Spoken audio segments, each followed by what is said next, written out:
다 같이 조용히 기도하심으로써 2024년 2월 18일 사순절 첫 번째 주일 아침 예배를 성부와 성자와 성령의 이름으로 시작합니다. 성경 봉독하겠습니다.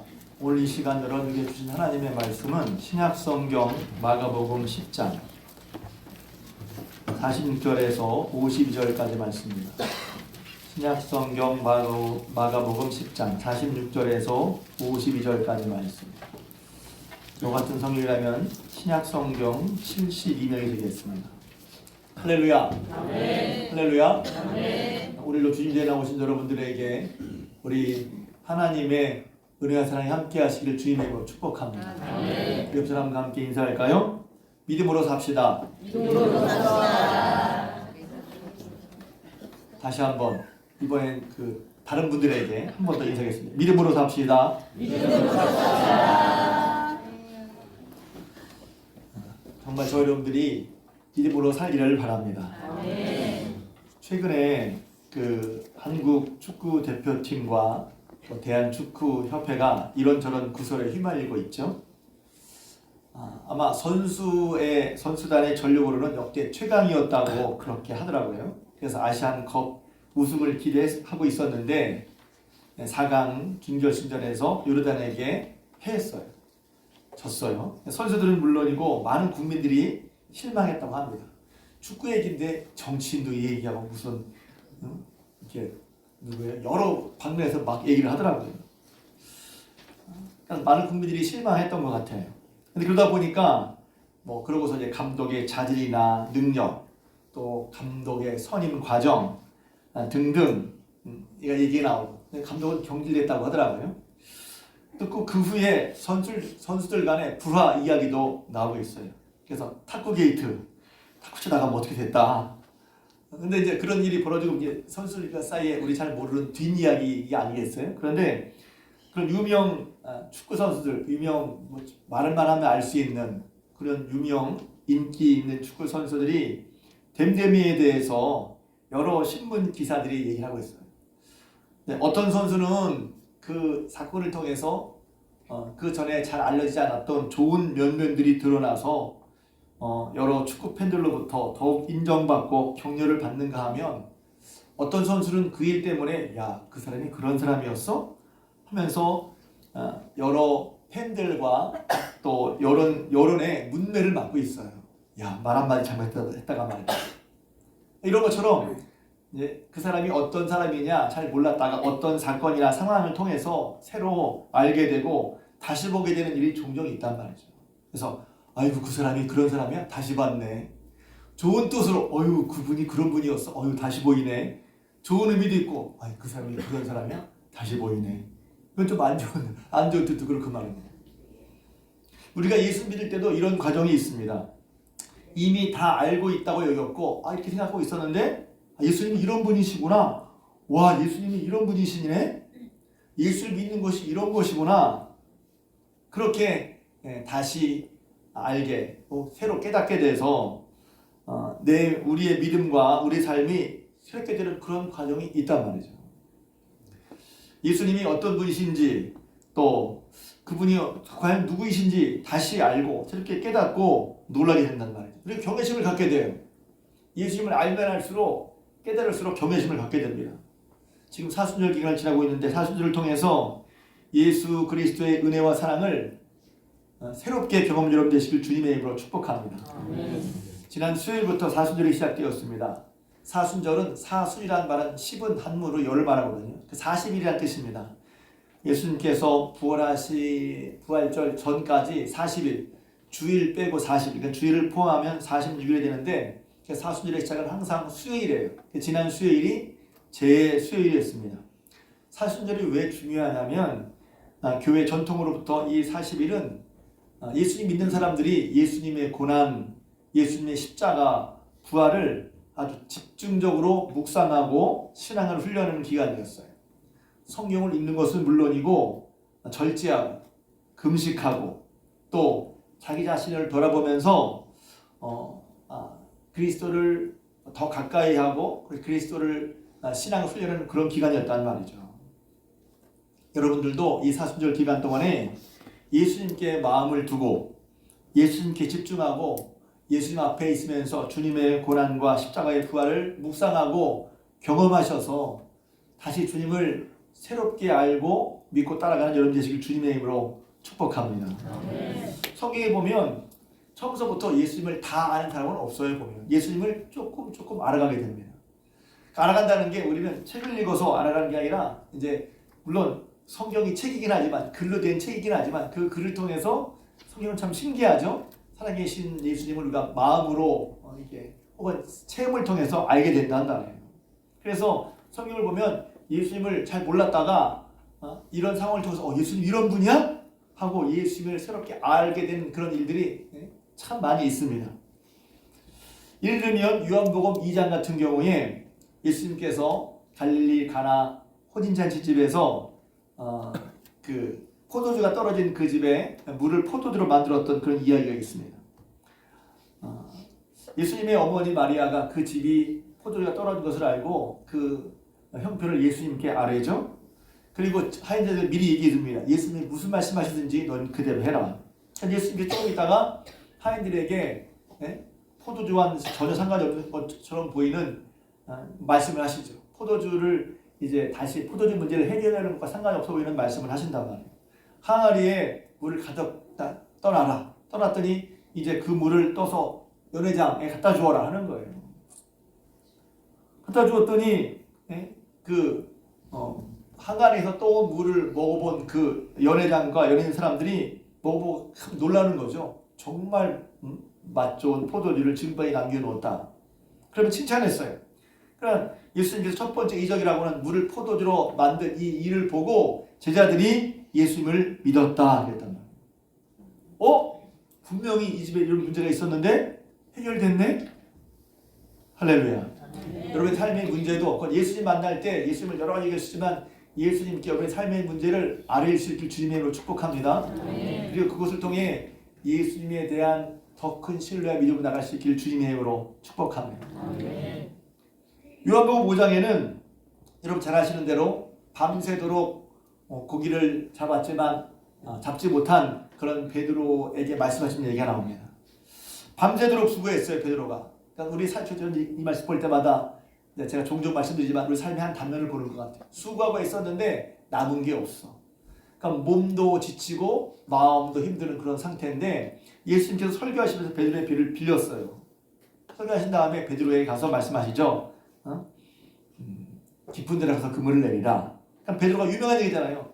제가 밤새 수고해서 잡은 것이 없지만 말씀에 따라서 그렇게 말씀하시니 말씀에 의지해 다시 그물을 내리겠습니다 하고 그물을 내렸더니 그물이 찢어지도록 많은 고기가 잡혔습니다. 할렐루야. 깜짝 놀랐죠. 자기 배만 아니라 옆에 있는 친구 배를 두 배가 아주 물에 잠기도록 엄청난 고기를 잡았어요. 그런데 잡은 다음에 와 신난다는 게 아니라 베드로가 말합니다. 베드로가 예수의 그렇게 하면 그렇게 고기 잡고 싶어 했는데 돈 많이 벌고 싶어 했는데 돈 많이 번 건 뒤로 싹 밀어놓고 예수 앞에 그러니까 무릎을 꿇죠. 주님 저는 죄인입니다. 저를 떠나십시오. 예수님이 누구신지 그 사건을 통해서 예수님이 누구신지 베드로는 깨달은 거예요. 야, 이분이 이런 분이시구나. 그분 앞에 나는 죄인이고 하는 걸 깨닫게 되죠. 그래서 이 사건을 통해서 베드로가 예수에 대한 새로운 안목이 열린단 말이에요. 제가 좋아하는 기절, 제가 좋아하는 이야기 마가복음 4장에 보면 예수님께서 바람과 바다를 잠잠케 하신 이야기가 나와요. 예수님과 함께 제자들이 이제 건너편 갈릴리 바다라고 되어 있는데 호수니까 건너편 이제 거라사 지방으로 가시려고 배를 타고 왔는데 예수님 피곤하셔서 배에서 주무시셨어요. 그런데 갑자기 광풍이 일어서 이제 바람과 바다가 아니니까 배에 물이 들어오기 시작하고 배에 물이 가득하게 되었단 말이에요. 그런데 이제 아무리 이제 어부라도 이 바다에서 이 호수에서 잔뼈가 굵은 사람들이라도 이곳은 그저께 두려운 상황이었단 말이에요. 예수님을 깨웁니다. 자꾸 이제 딴 얘기를 하고 싶어지는데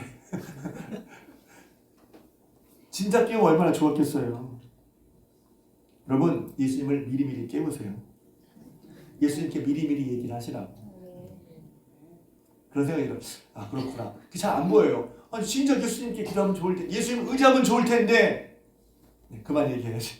그러고서 이제 깨웁니다. 예수님께서 깨워서 이제 그때 깨운 건 뭐냐면 아마 예수님 우리가 죽게 되는데 왜 우리를 돌보지 않으십니까? 함께 계시지만 돌보지 않는 것 같아. 예수님께 막 예수님을 깨우죠. 근데 깨웠던 건 뭐냐면 제 생각엔 그래요. 왜냐면 이제 뒤에 보면 얘기 나오니까 아마 예수님 우리 힘들고 어려운데 좀 우리를 도우셔서 같이 좀 이렇게 물도 좀 퍼주시고 살 길을 좀 찾으시면 좋겠어요. 아마 그 정도였을 것 같아요. 근데 예수님께서 일어나셔서는 바람과 바다를 꽂으셨어. 바람과 바다가 잠잠해졌단 말이에요. 내 생각 이상, 내가 기대했던 이상. 주님은 그런 분이란 말이죠. 그러니까 주님은 우리가 어떤 분이라고 생각할 때 어떤 분이지? 주님은 이런 분, 이런 분. 물론 그렇게 설명을 하지만 설명 자체가 아니라 그렇게 제자들은 예수님이 누구신가. 그래서 뒤에 그들이 깜짝 놀라서 마음속에 두려워서 예수님이 이렇게 하시는 걸 보고 저분이 저런 분이야 두려워서 마음속에 이분이 누구이시기에 바람과 바다까지 순종하는가. 예수님에 대한 새로운 생각, 새로운 안목, 예수님을 새롭게 봤다는 겁니다. 그 예수님이 저 여러분이 믿는 예수님이십니다. 예수님을 먼 동화 속의 옛날 어떤 인물이나 그리 나오는 설명이 아니라 예수님은 지금도 살아계셔서 이렇게 주님을 찾고 주님을 부른 사람들에게 그들의 인생의 바람과 파도, 그들의 인생의 문제를 도우시고 해결해 주시는 주님이심을 여러분이 알고 믿고 경험하시길 주님의 이름으로 축복합니다. 이제 우리 마음이 살다 보면 이런 걸 잊어버려요. 다시 성경을 읽을 때마다 맞아, 예수님 이런 분이지. 저도 설교자이고 여러분 예배드리지만 예배가 그래서 다시 우리의 마음을 일깨우는 거라고 생각을 해요. 한편으로. 아 맞아, 예수 이런 분이지. 깜빡 잊고 살았네. 그럼 예수님께 도와야지. 예수 믿으면 되겠네. 이렇게 생각이 드는데 예수님 잃어버린다는 게 기억이 안 나. 그럼 어떤 일이 벌어집니까? 다른 게 생각이 안 나죠. 그냥 두려워할 뿐이야. 그런데 제자들 눈을 뜨게 우와 예수님 이런 분이었지 하고 깨닫게 되는 거 말입니다. 누가복음 24장은 더 그렇죠. 예수님께서 죽으셨다가 다시 살아나신 얘기하는 거예요. 예수님께서 3번이나 제자들에게 내가 고난을 받고 다시 살아날 거야 했지만 예수님 십자가 죽으신 다음에도 제자들은 예수님이 살았으리라고는 전혀 생각하지 못합니다. 그래서 이제 안식 후 첫날에 몇몇 여인들이 예수님의 시신을 돌보려고 갔는데 무덤 문은 열려있고 예수님 시신은 안 보인 거예요. 그러면 우리 생각에 부활하셨잖아. 부활하신 거잖아. 그런데 그들은 부활을 전혀 생각할 수가 없었어요. 부활에 대한 생각을 요만큼도 할 수 없었어요. 왜? 예수님 말씀하셨지만 그런 일이 벌어질 거라고 생각을 못했거든요. 어떤 제자들은 무서워서 숨어 있었어요. 어떤 제자들은 예수님을 죽인 로마 사람이 무서워서 다른 데로 도망가고 있었단 말이에요. 근데 다 그들이 살아계신 예수님을 만납니다. 그들 앞에 예수님이 나타나셨어요. 할렐루야. 믿지 않을 수가 없는 거죠. 그들 생각을 못했는데 믿지 않을 수가 없어. 그래서 어떤 제자는 내가 눈으로 봐야 믿겠다 했던 도마 같은 사람은 예수님을 보고 나의 주, 나의 하나님이십니다. 고백을 했죠. 그들은 주님의 말씀, 보라시 주님의 말씀에 따라서 기도하고 성령 충만을 받아 그리스도의 증인이 되었습니다. 이렇게 그들이 새롭게 예수님을 보게 된 사건, 달리 보면 그 전에 보지 못했던 예수님이 어떤 분인가 스스로 알게 된 거, 깨닫게 된 거. 그러니까 그들의 눈이 열려서 예수님을 새롭게 제대로 보게 된 일들이 많단 말이죠. 저희 여러분들도 이렇게 예수님을 새롭게 보는 눈이 열려서 예수님을 참으로 지금 우리 인생 가운데 함께 계신 바람과 바다를 잠잠케 하신 우리 인생의 문제를 해결해 주시는 그런 예수님을 바로 알고 바로 믿고 보시길 주님의 이름으로 축복합니다. 오늘 이런 눈이 열리는 얘기를 하려고 그러는 거예요. 예수님 재발견. 오늘 성경 말씀은 잘 아시는 재밌는 말씀이죠. 예수님께서 예루살렘에 이제 마지막 십자가를 가시는 길에 여리고를 거쳐가는데 여리고에 살던 맹인 거지 바디메오가 예수님을 만나서 눈을 뜨게 된 얘기를 한다는 거예요. 성경에 보면 디메오의 아들인 바디메오. 그래서 바는 누구의 아들. 그래서 제가 어떤 분이 이렇게 물었대요. 바디메오가 밭인 줄 안다고. 바디메오. 그래서 근데 디메오가 이름이고 바는 누구의 아들. 그러니까 디메오의 아들. 그래서 바디메오는 사실 이름이 아니에요. 우리가 바디메오 그러는데 이름도 없어. 그만큼 어떤 면에서 맹인이었다가 거지였으니까 이 사람의 인생이 뭐 특출난 인생이었어. 이름도 없는 사람이야. 사실 우리는 이름이 바디메오라고 그러는데 이름이 없는 거야. 디메오의 아들 부르면 야 누구 아들 이름도 없는 거예요. 디메오는 있지만 바디메오의 아들이라는 어쩌면 날 때부터 보지 못하니까 이 사람 누구시나 하겠어? 생각해서 이름도 안 지어줄 수 있어요. 그런데 이름도 없는 그가 예수님 만나서 성경의 주인공처럼 딱 이름 나왔단 말이에요. 할렐루야. 예수님 만나는 얼마나 복된 것인지. 그러니까 간단한 얘기입니다. 아마도 성경을 이제 이 본문을 보면 아마도 바디메오는 그냥 편의상 바디메오 이름처럼 부르겠어요. 바디메오는 예수님 얘기를 들었던 것 같아요. 그러니까 길가에 앉았는데 예수 지나가시면서 나사렛 예수라는 얘기를 듣자마자 그를 만나고 싶어서 큰 소리로 다윗의 전 예수의 나를 불쌍히 여기소서 했다는 거예요. 근데 그럴 수밖에 없어요. 왜? 앞을 못 보잖아요. 저기 계시네? 그럼 가면 되는데 앞을 못 봐. 사람 소리 나는데 어디 갈지 몰라. 근데 예수님 만나고 싶어. 그러니까 그가 할 수 있는 방법은 뭐냐면 소리를 크게 지르는 것밖에 없는 거예요.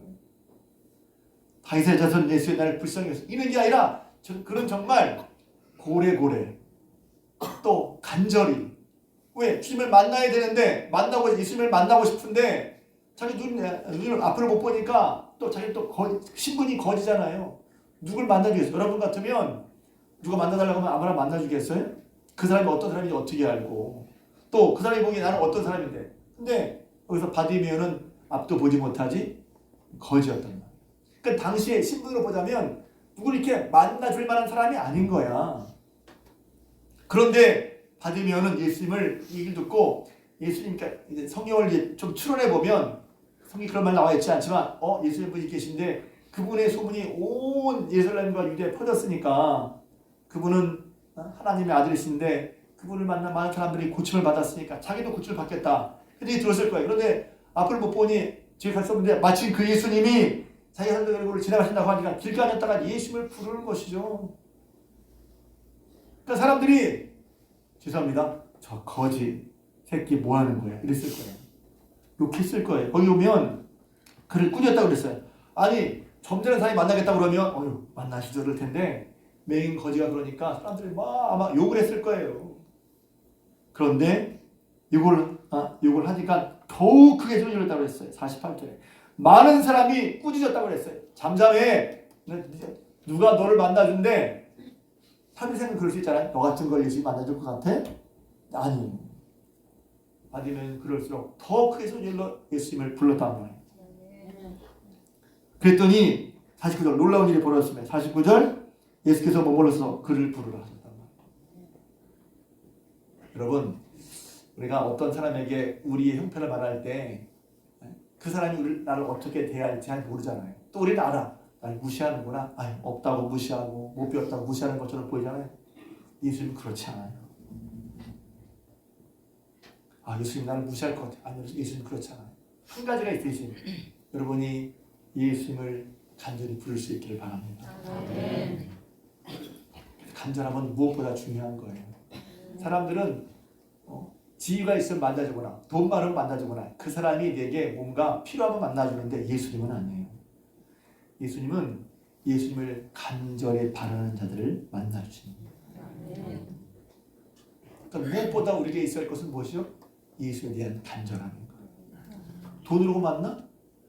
공부 많이 해서 만나? 내 영향이 있어서 만나? 아니에요. 예수를 만나는 것은 간절함이에요. 간절함. 이 간절함이 보였단 말이죠. 크게 소리 지르는 거 간절한 건 나타나게 돼 있어요. 간절한지 안 간절한지 그걸 모르겠는데 아니에요. 간절함은 나타난단 말이에요. 주를 좀 만나고 싶어하는 것은 나타나게 돼 있어요. 소리를 지릅니다. 힘을 씁니다. 애를 씁니다. 그리고 사실 왜 이렇게 애를 써요? 예수를 만나기에 자신은 핸디캡이 있었거든요. 앞을 못 보잖아요.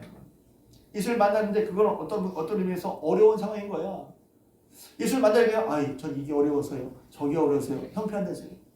아니에요. 그럴 수 있어요. 그러나 간절함은 그걸 넘어서도 할 수 없는 것은 할 수 없어요. 할 수 있는 걸 하게 만든단 말이에요. 그래 앞을 못 보니까 소리를 지를 수 있잖아. 사람들이 꾸짖고 잠잠하니까 더 크게 소리를 지릅니다. 예수님이 눈에 띄었어요.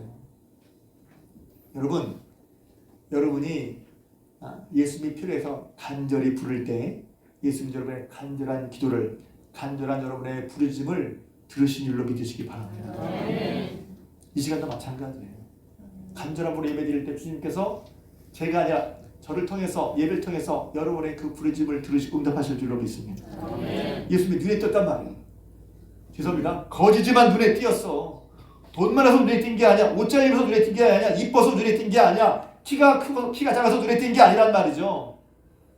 그를, 예수님을 간절히 찾아서 눈에 띄었단 말이에요. 전 예수 받으면 얼마나 기뻤는지 말입니다. 그 뒤에 기대해 있어요. 그가 겉옷을 내버리고 예수님 뛰어. 겉옷은 그의 전 재산이거든요. 아마 이런 생각 많이 들으셨을 거예요. 뛰어내려갔어. 그러니까 예수님께서 물으시는 거예요. 너희가 무엇을 하기를 원하느냐? 맹인이 그랬어요. 제가 보기를 원합니다. 이것도 제가 예전에 많은 설교를 했지만 이것도 참 지혜로운 간구였어요. 돈 많이 벌고 싶게 해주세요. 이럴 수 있어요. 아마 우리 뭐 해줄까 그러면 돈 많이 벌고 싶다는 사람이 아마 90%일 거야. 그런데 보기를 원합니다. 근데 예수님이 너를 말씀이죠. 가라. 내 믿음이 너를 구원했느니라. 할렐루야. 이제 제가 오늘 주제가 믿음은 아니지만 우리가 믿음을 살고 싶어요. 믿음을 좀 기쁘시게 하는 거 이럴 때 믿음은 뭐다 하는 게 아니라 여기서 오늘 바디메오가 보인 삶을 보세요. 그 속에 바디메오의 믿음이 있는 거야.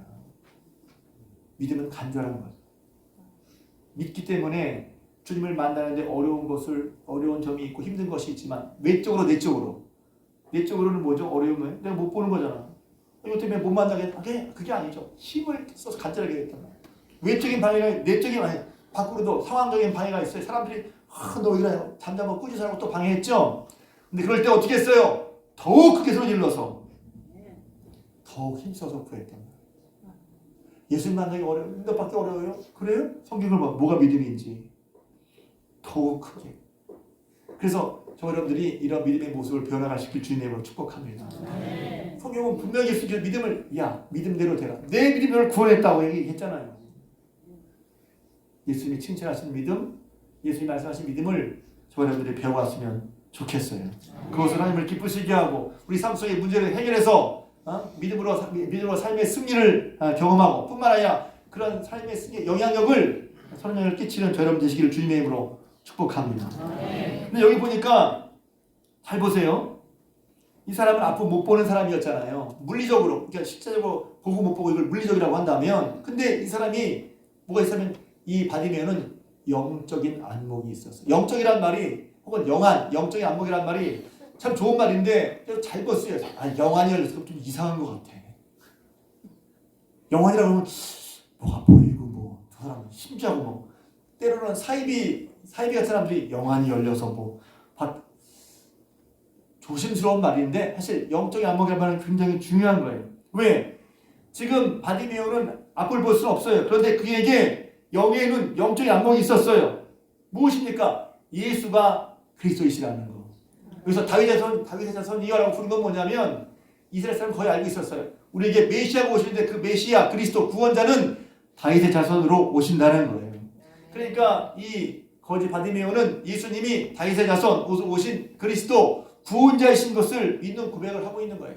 다윗의 자손 예수여 나를 불쌍히 여기시옵소서 하고 예수님을 계속 불렀단 말이에요. 왜? 예수님을 아는 안목이 있단 말이에요. 눈은 안 보여. 그러나 그에게는 다른 안목, 다른 눈이 있었는데 예수님을 예수님으로, 예수를 그리스도로 여기는 안목이 있었단 말이에요.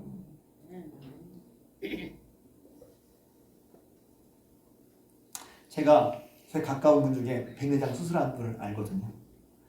눈이 침침하대. 백내장 수술을 했어요. 수술하고서 재밌는 얘기 들었어요. 했더니 눈이 밝아졌대.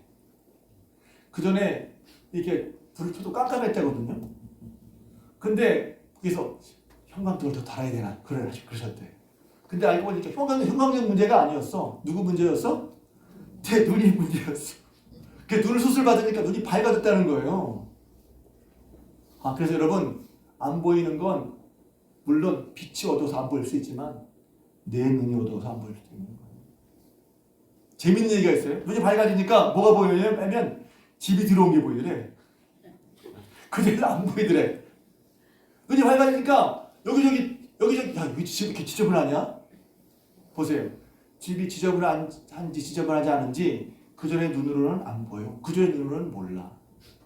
눈이 밝아지니까 집이 지저분한 게 보이는 거야. 눈이 밝아져요? 빛이 더 많이 들어온단 말이야. 형광등이 어두워서가 아니라 내 눈이 새로워지고 내 눈이 밝아지니까 그 전에 안 보이던 것이 보이게 되고 그 전에 못 보던 것을 보게 되더란 말이지. 뭐가 문제예요? 보는 것이 문제란 말이에요. 그래서 마태복음 6장에 보면 눈이 밝으면 몸도 밝고 눈이 어두우면 네 몸도 어둡다는 말이 나와요. 왜? 몸이 왜 어둡지? 눈이 어두우니까 몸이 잘 보지 못하니까 어두운 거예요. 집이 왜 더럽지? 청소하지 않았어. 맞아요. 근데 어떻게 보면 더러운 걸 보지 못하니까 더러운 것을 보지 못하니까 집이 더러운 거지. 내 눈이 밝아지니까 더러운 게 보이고 더러운 게 보이니까 비로소 추게 되더란 말이에요. 그 집이 깨끗해졌대요. 오늘 여기 보면 보세요. 바디메오가 이 비유는 많은 걸 사실 이 얘기를 많은 걸 내포하고 있는 거예요. 진짜 우리가 볼 때 앞을 못 보는 맹인이지. 그런데 그에게는 영적인 안목이 있었어요. 예수님을 그리스도 아는 안목이 있었어요. 할렐루야. 그러면서 그건 눈 뜬 사람이야. 그래서 옛날에 복음서가 있죠. 누가 진짜 맹인이야? 누가 진짜 소경이야? 예수님을 그리스도로 보지 못하는 사람이 진짜 맹인 아니란 말이에요. 그를 찾지 않은 사람이 맹인이 아니란 말이에요. 그를 간절히 사모하고 찾지 않은 사람이야말로 예수님을 그리스도로 제대로 보지 못하는 맹인은 아니란 말이에요. 이 사람이 맹인이지만 맹인이 아닌 거예요. 이상하죠? 저는 맹인인데요. 맞아요. 그런데 예수님에 대한 안목이 있었어요. 그래서 곧 보게 되어 예수를 따르자 그랬어요. 저 여러분들도 다시 한번 혹시 예수님을 다 알고 있어요. 예수님을 믿고 있어요. 라고 하는데 어떤 의미에서 내가 영적인 맹인, 영적인 소경이 아닌가? 그렇다면 여러분 간단해요. 주여 내 마음의 눈을 열어 주를 보게 주시옵소서. 제 눈이 밝아지게 해주시옵소서. 제 눈이 어두워서 예수님도 보지 못하니 주여 내 마음의 눈을 여셔서 영적인 안목을 허락하셔서 영적 안목이라는 것이 영적 안목을 허락하셔서 주님을 보게 주시옵소서.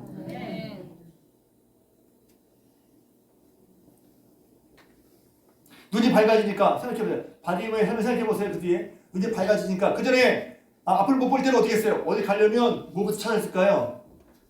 여러분 앞을 못 본 적이 없어서 모를 거야. 그지? 앞을 아시죠? 지팡이. 앞을 못 본 사람은 제일 어디 가려면 뭘 찾았을까요? 지팡이를 잡고. 지팡이도 못 찾겠으면 어디 누구를 불렀겠죠? 나 좀 도와줘 했을 거예요. 근데 눈을 뜨고 보니까 지팡이를 찾을 필요도 없고 누구를 부를 필요도 없어요. 보게 되면 변화가 있단 말이에요. 영적인 안목이 생기면 변화가 있다니까. 신앙의 예수님을 알고 예수님 어떤 분을 알게 되면 물리적인 눈을 떠도 변화가 있는데 신앙의 안목이 떠지면 내 삶에 변화가 있어요. 예수님을 의지하게 되지. 그래서 예수님 못 봤어. 예수님을 의지하게 되지. 예수님을 따르게 되지. 예수님을 이렇게 배우게 되지 말이에요. 그래서 여기 떠졌네요. 이제 설교할 때 이제 내 믿음이 이 믿음 설명하고 싶은데 오늘은 그게 초점이 아니니까 예수님의 새로운 발견. 그래서 예수님께서 그렇게 눈을 뜨게 된 새로운 믿음의 안목을 가지고 눈을 뜨게 된 그런 이 바디메오에게 이렇게 얘기했어요. 가라, 내 믿음이 너를 구원하느니라 하셨거든요. 근데 이 사람이 갔어요, 안 갔어요? 그렇더니 이 사람이 그가 곧 보게 돼요. 보게 된 다음에 예수를 길에서 따르니라 했어요. 전 이 말씀이 참 좋은 말씀, 중요한 말 생각을 해요. 성경에 별거 아닌 것 같은데, 자, 이 사람이 앞을 못 보고 평생을 살았다고 생각해요. 눈을 딱 떴으니까 눈 뜨면 하고 싶은 일이 얼마나 많았을까요? 보고 싶은 게 얼마나 많았을까요? 제가 애들 이설교할 때 이랬어요. 금식할 때 금식만 끝나면 모두 먹고 썩어나. 부인들은 휴가 나가면 어디도 가고 누구도 만나고 뭐고 써놔. 얼마나 많았을까요? 내가 눈만 뜨기만 하면 자기 지금 근데 앞을 못 봤기 때문에 어려운 삶을 살았잖아요. 앞을 못 봤기 때문에 어떤 면에서 무시받는 삶을 살았잖아요. 앞을 못 봤기 때문에 내 인생이 어쩌면 참으로 구차한 어렵고 힘든 인생을 살았단 말이야. 근데 눈이 떴어. 뜨고 나니까 이제는 하고 싶은 거 보고 싶은 거 마음속에 그동안에 하고 싶은 마음이 얼마나 많았겠어요. 그러니까 눈 떴으니까 야 하면서 갔을 것 같아 나는. 그러지 않았을까요? 이 사람 어떻게 했다고요? 그렇게 한다고 길에서 그때부터 뭐 다음에 나중에 곧장 예수를 따르기 시작한 거예요. 왜 그랬을까요? 우리는 예수 당했다는 여러분이 정말 정말 어떤 마음으로 예수를 따를까 한번 생각해 보세요. 저는 그래서 이 사람이 이제 그 전에도 영적인 안목이 있었지만 눈을 뜬 다음에 그러니까 눈을 뜬 다음에 이제 저 같은 경우는 눈을 떴지만 눈을 이제 뜨게 해주신 예수님에 대한 것을 모르고 그냥 눈을 떴어. 이건 너무 감사하니까 그다음부터 자기가 하고 싶은 삶을 사는 거야. 자기가 가고 싶은 거, 자기가 하고 싶은 거, 자기가 원하는 목적대로 살았을 거란 말이에요. 살기 싫단 말이에요. 그런데 자기 눈을 뜨게 해준 분이 누구예요? 내 인생을 새롭게 해준 분이 누구예요? 받으면 그것도 본 거야.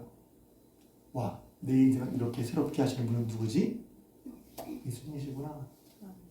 내 인생을 내 힘으로 할 수 없던 그 부분까지 새롭게 하셔서 내 인생을 온전히 새롭게 하신 분이 누구지? 예수님이시구나. 아니에요? 여러분 예수님은 내 인생이 왜 이래 하는 분들이 있어요. 반대예요. 예수님이야말로 저 여러분의 인생을 새롭게 한 분이신 걸 믿으시길 주님의 축복합니다. 아멘.